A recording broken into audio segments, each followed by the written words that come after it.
ইনকিলাব মঞ্চের মুখপাত্র ওসমান হাদির মৃত্যুর পর রাজধানী ঢাকা সহ দেশের বিভিন্ন স্থানে নতুন করে সমাবেশ, বিক্ষোভ ও গণমিছিল অনুষ্ঠিত হয়েছে।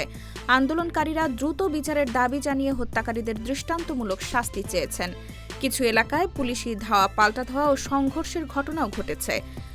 চট্টগ্রামে হাদি হত্যার প্রেক্ষিতে ভারতের সহকারী হাই কমিশনার ড রাজীব রঞ্জনের বাসভবনে হামলা করতে গেলে পুলিশের সঙ্গে হামলাকারীরা সংঘর্ষে জড়ায়। পুলিশ ১২ জনকে আটক করে। এরপর ঢাকা দিল্লি সম্পর্কেও নতুন সংকট দেখা দেয়। গত শনিবার রাতে দিল্লিতে বাংলাদেশ হাই কমিশনের সামনে হিন্দুত্ববাদী সংগঠন অখণ্ড হিন্দু রাষ্ট্র সেনা বিক্ষোভ করে।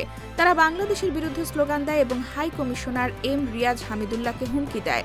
সোমবার পশ্চিমবঙ্গের শিলিগুড়িতে ৩টি হিন্দুত্ববাদী সংগঠন বাংলাদেশের ভিসা কেন্দ্রে হামলার চেষ্টা করে।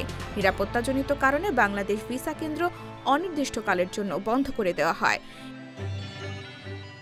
এদিকে বাংলাদেশ সরকার নয়াদিল্লি হাইকমিশন এবং আগরতলায় সহকারী হাইকমিশনের সব ভিসা ও কনসুলার সেবা স্থগিত করেছে।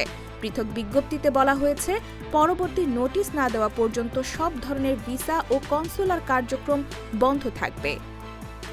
আজ মঙ্গলবার হিন্দুত্ববাদী সংগঠন বিশ্ব হিন্দু পরিষদ দিল্লি ও মুম্বাইয়ে বাংলাদেশি মিশনের সামনে বিক্ষোভের ডাক দিয়েছে।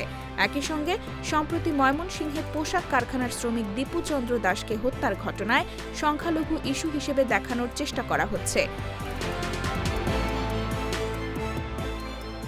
বিশ্লেষকরা বলছেন, ওসমান হাদির হত্যাকাণ্ড দেশের বিভিন্ন স্থানে ভারত বিরোধী বিক্ষোভ, পক্ষান্তরে ভারতের বিভিন্ন স্থানে অপ্রীতিকর ঘটনা ও ভিসা সেবা স্থগিত, সব মিলিয়ে ঢাকা দিল্লি দ্বিপক্ষীয় সম্পর্ক নতুন সংকটের মুখে পড়েছে।